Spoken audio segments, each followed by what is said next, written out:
नमस्कार, आदाब, सत श्री अकाल। मैं रमेश बात कर रहा हूँ, आपका पसंदीदा कार्यक्रम। इस कार्यक्रम में हम आपको जानकार लोगों से, सीनियर लोगों से मिलके कई जो अहम खबरें हैं, पर चर्चा करते हैं। अभी अफ़गानिस्तान के हालात जिस तरह से बदले, उसके फ़ौरन बाद जिस तरह से अमेरिका, यूके और ऑस्ट्रेलिया ने ऑकस है और इसके साथ-साथ यूनाइटेड नेशन जनरल असेंबली के मौके पर जिस तरफ जिसमें प्राइम मिनिस्टर भी गए, हमारे नरेंद्र मोदी जी, उन्होंने अ, उस क्वाड मीटिंग में भी तो उसमें जो बाइडेन अमेरिकन प्रेसिडेंट के इन्विटेशन पे हुई, जिसमें भारत, जापान और अफ्रीका इस वक़्त इन सब इश्यूज़ को समझने के लिए मेरे साथ खास मेहमान हैं जनाब असद मिर्ज़ा साहब, सीनियर जर्नलिस्ट जो एक लंबे अरसे से सब और ऑर्गेनाइजेशन के साथ काम करते रहे। इस वक़्त वो एक कॉलम लिखते हैं जो मुख्तलिफ ज़बानों में अलग-अलग मुल्कों में छपता है। असद मिर्ज़ा साहब, वेलकम है आपका मीडिया स्टार को आपने वक़्त दिया। आप ये बताइए कि अफ़गानिस्तान में जिस तरह से ये समझा जा रहा है कि अमेरिका नाकाम होकर के वहाँ से मुल्क छोड़ कर के भागा, उसके बाद ये ऑकस अचानक पैदा हो गया, अचानक स्टार्ट हो गया। पर कई मुल्कों को खास तौर पर फ्रांस, चीन अच्छा खासा इख्तिलाफ है। फ्रांस को तो बहुत ही बड़ा माली नुकसान भी हुआ है। आप इस ऑकस को इस वक़्त नई एक एक अलायंस या जिसे डिफेंस अलायंस भी कहा जा रहा है, इसे आप किस तरह से देखते शुक्रिया काज़मी साहब। देखिए, ऐसा इंटरनेशनल मीडिया में भी कहा जा रहा है कि जो एक नैरेटिव सदर जो बाइडेन के खिलाफ बन रहा था कि जिस तरीके से वहाँ से यूएस सिक्योरिटी फोर्सेस अफगानिस्तान से जो डेडलाइन थी, उस डेडलाइन से पहले ही वहाँ से वापस चली गई और जिस तरीके से पूरे वहाँ पर एक इंतशार का आलम पैदा हो गया, तो इसके लिए सदर जो बाइडेन की जो है काफ़ी नुक्ताचीनी या काफ़ी क्रिटिसिज्म किया जा रहा था उनका। तो हो सकता है कि उस क्रिटिसिज्म को किस तरीके से कम करने के लिए अमेरिका ने एक नए डिफेंस अकॉर्ड का जिसका नाम ऑकस है, उसका ऐलान कर दिया 15 सितंबर को। लेकिन यहाँ पर ये बात भी वाज़ेह होनी चाहिए कि अमेरिका ने खुद ही ये तस्लीम किया है, ये माना है कि इस बारे में ऑस्ट्रेलिया, यूके और यूएस की बातचीत जो है, वो सन 2020 में ही शुरू हो गई थी। यानी कि इसको तकरीबन 2 साल का अरसा लगा इस डिफेंस अकॉर्ड को फाइनल होने में। लेकिन मैं यहाँ पर एक बात वाज़ेह ये करना चाहूँगा कि अभी जो आलमी तौर पर और हर तरीके से ये कहा जा रहा है कि ये नया डिफेंस अकॉर्ड है, तो आप यहाँ पर इसको अकॉर्ड नहीं कह सकते हैं क्योंकि ये इस बारे में कोई भी तीनों मुल्कों के दौरान कोई बाज़ाब्ता, कोई फॉर्मल एग्रीमेंट नहीं हुआ है। इस ऑकस का ऐलान जो है सिर्फ व्हाइट हाउस की तरफ से एक स्टेटमेंट जारी करके किया गया है, जिसमें ये कहा गया है कि ऑस्ट्रेलिया, यूके और यूएस के दरमियान में एक डिफेंस एग्रीमेंट है जो कि साउथ चाइना सी में अमेरिका के और यूके के और ऑस्ट्रेलिया के जो डिफेंस कंसर्न्स हैं उनके बारे में एक नज़र रखेगा और उसके साथ ही ऑस्ट्रेलिया को पहली बार न्यूक्लियर सबमरीन जो हैं वो मुहैया कराएगा यूके और उसकी टेक्नोलॉजी जो है वो अमेरिका मुहैया कराएगा किसी दूसरे मुल्क को तारीख में पहली मरतबा। लेकिन इसमें जो मुख्तलिफ मुल्कों से आवाज़ें उठ रही हैं, फ्रांस और चीन की तरफ से तो सामने आया ही है, जो बराह रास्त जिनको लग रहा है कि वो हमें नुकसान पहुँचाने के लिए किया गया है। इसके अलावा जर्मनी से और कई मुल्कों से भी आवाज़ें उठी। तो क्या और एक एक नैरेटिव ये है कि जो अंग्रेज़ी बोलने वाले मुल्क, जिन्हें एंग्लोफ़ोन कहा जाता है, वो मुल्क पूरी दुनिया पे मोनोपोली अपनी रखना चाहते हैं। उन्होंने उन्होंने कोल्ड वॉर खत्म होने के बाद भी कुछ ऐसा किया था। इराक पर हमला किया था तब भी नेटो मुल्क तो थे, अफ़गानिस्तान में भी। लेकिन बहरहाल अब फिर ग्रुपिंग दोबारा फिर से हो रही है अपने आप को मजबूत करने के लिए। उसके बारे में आपका क्या ख्याल है? जर्मनी बोलने वाले पीछे रह गए, इटली और फ्रांस और सबको पीछे छोड़ दिया। ये सिर्फ अंग्रेज़ों का एंग्लो सेक्शन इनका अपना एक ग्रुप है, कैसे आप क्या देखते हैं? जी, आपने बिल्कुल दुरुस्त फरमाया कि सबसे बड़ा जो तनक़ीद आई है, वो इस मामले के ऊपर वो फ्रांस की तरफ से आई है, क्योंकि फ्रांस को जो है इस मुआहदे के बाद से एक बहुत बड़ा माली जो है नुकसान हुआ है। क्योंकि फ्रांस और ऑस्ट्रेलिया के दरमियान गुज़िश्ता 3 साल से एक मुआहदा था, जिसके ज़रिए फ्रांस ने ऑस्ट्रेलिया को 72 सबमरीन्स या आबदोज़ जो हैं, वो मुहैया करानी थी और उसकी कुल मालियत थी साढ़े $36 बिलियन। लेकिन अब वो कंपनी का ऑर्डर जो है, जो नेवल ग्रुप है, फ्रांस की स्टेट कंपनी है, उसको ऑस्ट्रेलिया ने मनसूख कर दिया है या ख़त्म कर दिया है और सारा पैसा जो है, अब 2 गुना होकर वो $66 बिलियन के करीब, $66 करोड़ के करीब जो है, वो अमेरिका और बरतानिया के दरमियान जो है, वो बाँटा जाएगा।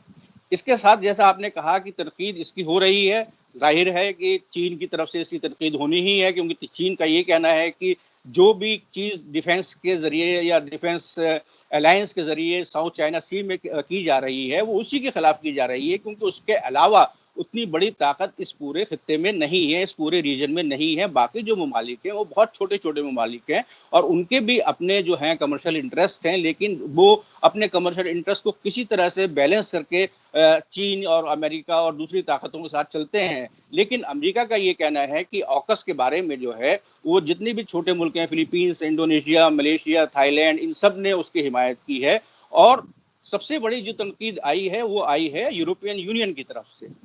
यूरोपियन यूनियन के जो खारजी उमूर के हाई रिप्रेजेंटेटिव हैं, जोसेफ बोरेल, उन्हीं ने कहा है कि ये बिल्कुल जो आपने बात कही कि ये एक एंग्लोफ़ोन तरीक़े की सियासत जो है, वो की जा रही है दिफ़ाई सतह के ऊपर और इसमें ईयू को बिल्कुल बेखबर रखा गया था। ईयू को कोई भी इस चीज़ का अंदाज़ा नहीं दिया गया कि ये इस तरीके का कोई एग्रीमेंट जो है, वो इन तीनों मुल्कों में होने जा रहा है और इसका मतलब ईयू ने यही कहा कि जो सदर जो बाइडेन जो कह रहे थे कि वो एक ट्रांस अटलांटिक रिलेशनशिप यानी कि यूरोपीय ममालिक के साथ में अमेरिका के रिलेशनशिप के बारे में संजीदा है, तो उससे ये बिल्कुल ज़ाहिर होता है कि वो कतई संजीदा नहीं है यूरोप के साथ जो है अपने ताल्लुकात बेहतर करने में या यूरोपीय मुल्कों के साथ इश्तराक या कोऑपरेशन बढ़ाने के लिए, बल्कि वो सीधा-सीधा यूरोपियन यूनियन से ये एक मैसेज दे रहे हैं कि हम अपने जो अंग्रेज़ी बोलने वाले एंग्लोफ़ोनिक जो हमारे मुल्क हैं, जैसे कि बरतानिया, अमेरिका और ऑस्ट्रेलिया, उनके साथ हम एक इत्तेहाद अलग कायम कर सकते हैं और यूरोपियन यूनियन उससे बिल्कुल अलग रहेगा। अच्छा, अभी इससे कुछ ही साल पहले क्वाड बना था। क्या ये ज़रूरतें क्वाड में पूरी नहीं होती थी? या इसमें भारत को और जापान को बाहर निकाल कर के एक अलग ग्रुप बनाना था? इंडो पैसिफिक की तो सिक्योरिटी करनी है और भारत को बाहर रखा। ये क्या कुछ है?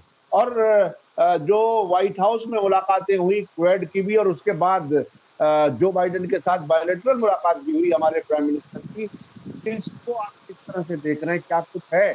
क्या कुछ हमने खोया? क्या कुछ पाया है? देखिए, क्वाड में जो सबसे बड़ी चीज़ थी, वो ये थी कि क्वाड में सिर्फ़ 4 मुल्क शामिल थे, ऑस्ट्रेलिया, अमेरिका, जापान और हिंदुस्तान। उसमें यूके या बरतानिया का कहीं ज़िक्र नहीं था। अब बरतानिया जो है ब्रेक्सिट होने के बाद जिन मुआशी हालात से गुज़र रहा है, वो बहुत संगीन से संगीनतर होते चले जा रहे हैं। उसके अलावा हुकूमत के पास बरतानवी हुकूमत के पास इतना पैसा नहीं है कि वो अपने डिफेंस बजट को बढ़ा सके, बल्कि गुज़िश्ता 5 सालों से उसका डिफेंस बजट जो है, वो हर साल जो है, वो कम किया जा रहा है। और इस वक़्त जो बरतानवी फ़ौजी हैं, उनकी तादाद आपको सुनकर हैरानी होगी कि सिर्फ़ और सिर्फ़ 75,000 रह गई है। और बरतानिया को जिसको कि किसी वक़्त में समुद्र का शहंशाह मुल्क माना जाता था क्योंकि उसके जहाज़, उसके मुख्तलिफ़ अक़साम के जहाज़ और आबदोज़ जो हैं पूरी दुनिया के चक्कर लगाते रहते थे। वो चीज़ें जो वो कैपेसिटी है, डिफेंस कैपेसिटी है, वो बरतानिया की बहुत कम होती चली जा रही थी और इस बीच में उसका जो डिफेंस सेक्टर है, उसको भी कोई ज़्यादा कॉन्ट्रैक्ट्स या ऑर्डर्स नहीं मिल रहे थे। तो ये एक तरीका है अमेरिका का बरतानवी मईशत को जो है सहारा देने का और उसके अलावा जो एंग्लोफ़ोन वाली बात है, वो भी अपनी जगह एक हद तक दुरुस्त है कि वो एक एंग्लोफ़ोन एग्रीमेंट रहेगा क्योंकि अमेरिका इस ऑकस के ज़रिए जो है पहली मर्तबा अपनी न्यूक्लियर सबमरीन टेक्नोलॉजी जो है वो किसी दूसरे मुल्क को मुंतकिल करेगा। और ये कोई और मुल्क नहीं है, वो अंग्रेजी बोलने वाला ही मुल्क है। अगर ये टेक्नोलॉजी किसी यूरोपियन मुल्क जैसे कि जर्मनी है, इटली है, फ्रांस है, उसको की जाती तो ये एक बहुत बड़ी बात होती। लेकिन अभी भी ये एक बहुत बड़ी बात है कि अमेरिका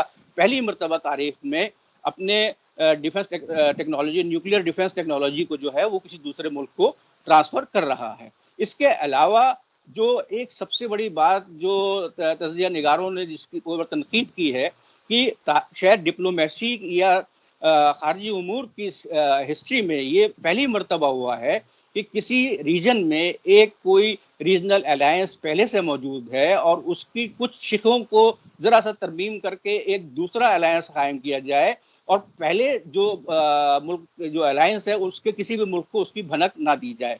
तो इसकी वजह जैसे मैंने बताया कि सबसे पहले माली वजह हो सकती है। उसके अलावा क्वाड का जहाँ तक जिक्र है तो अभी वजीर आजम मोदी 3 दिन के लिए अमेरिका के दौरे पर गए थे। वहाँ पर उनकी मुलाकात सदर जो बाइडन से भी हुई, नायब सदर कमला हैरिस से भी हुई और यूएन असेंबली के दौरान मुख्तलिफ ममालिक के लीडरों से भी हुई उनकी मुलाकातें। लेकिन जो मुलाकातें उनकी अमरीकी हुक्काम और अमरीकी सदर से हुई उन सब के दौरान अमरीकी आला हुक्काम का जो मेन फोकस था वो बातचीत का वो ये रहा कि क्वाड जो है उसको हम एक सोशियो इकोनॉमिक ऑर्गेनाइजेशन के तौर पर कायम करना चाहते हैं, जो कि सुनामी में 2004 की सुनामी की बात कायम की गई थी और उसको दोबारा ट्रंप ने जो है 2017 में रिवाइव किया उसको किसी तरीके से। तो अमरीकी हुक्काम का ये कहना है कि हम क्वाड के जरिए राहत रसानी का काम और दीगर जो हमारे इकोनॉमिक कोऑपरेशन है उसके बारे में हम बात करेंगे।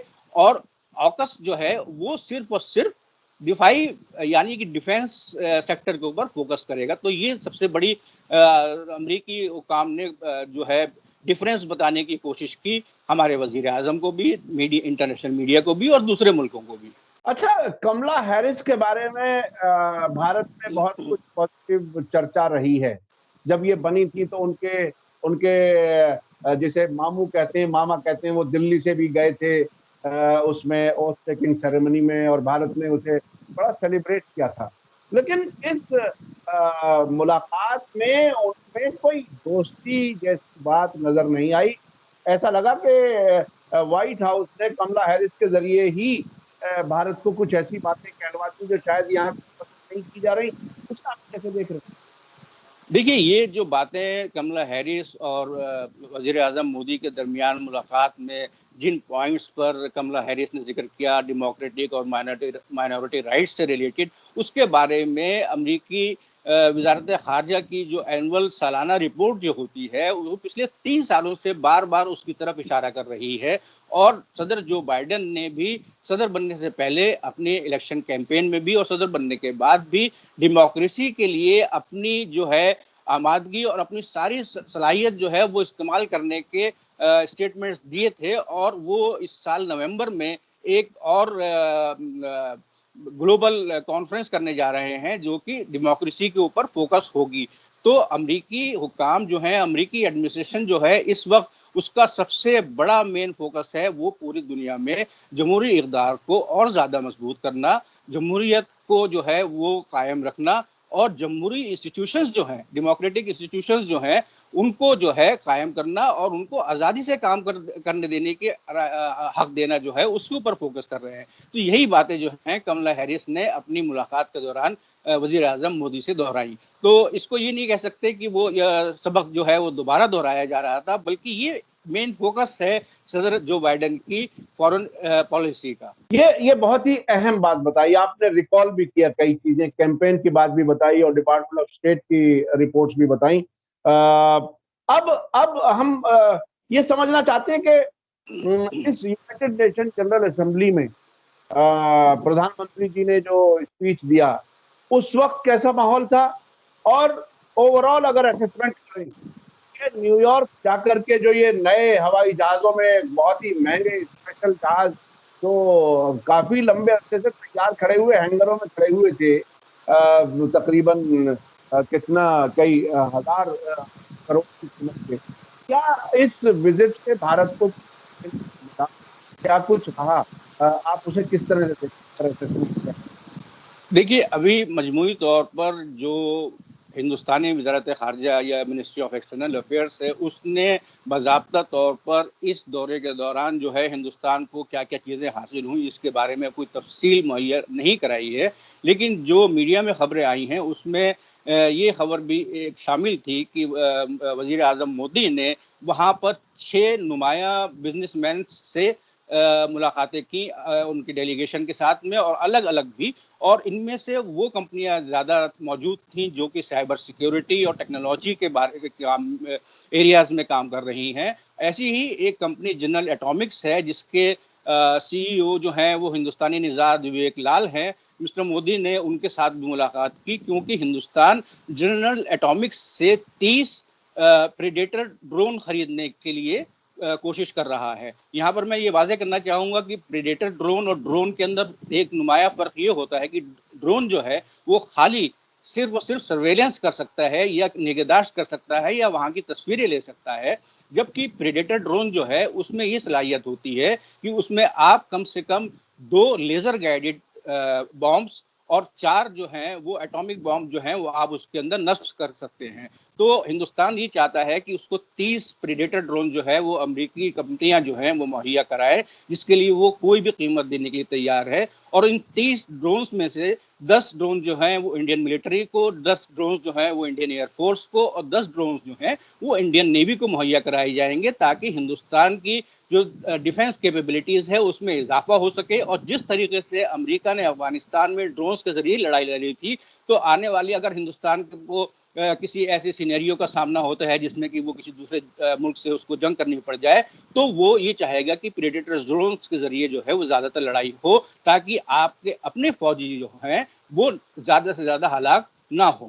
उनकी तादाद कम से कम रहे और आप प्रेडेटर ड्रोन्स के ज़रिए अपने दुश्मन के ऊपर ज़्यादा से ज़्यादा नुकसान पहुँचा सकें। अच्छा, इसमें जो मोदी जी की मुलाकात जो बाइडेन के साथ हुई, उसके बाद में एक ब्रीफिंग इंडिया की तरफ से हुई जिसमें पाकिस्तान का काफ़ी ज़िक्र किया गया है।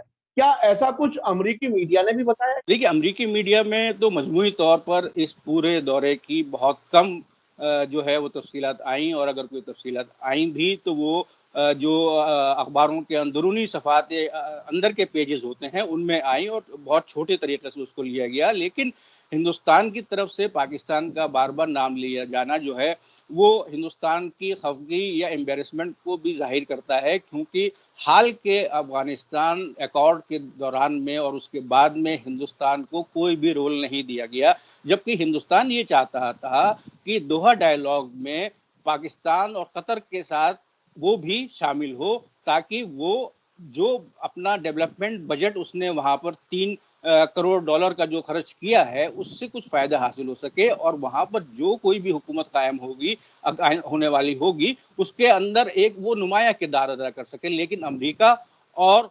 अफ़गानिस्तान दोनों ने ही इस बात को मेरे ख़्याल से तस्लीम नहीं किया और इसमें सबसे बड़ा जो रोल लगता है, वो पाकिस्तान का ही लगता है कि पाकिस्तान ये कभी भी नहीं चाहेगा कि हिंदुस्तान कभी भी किसी ऐसे इत्तेहाद या ऐसे नेगोशिएशन सेटलमेंट में शामिल हो, जिसका कि इलाके की सिक्योरिटी पर बहुत ज़्यादा असर आइंदा पड़ेगा। बहुत-बहुत शुक्रिया असद मिर्ज़ा साहब। सोशल मीडिया पे चूँकि बहुत ज़्यादा और बात नहीं हो सकती, तकरीबन हम 18-19 मिनट हमने बात की है और हमारे व्यूअर्स हैं जो बहुत ही दिलचस्पी से चीज़ों को समझना भी चाहते हैं।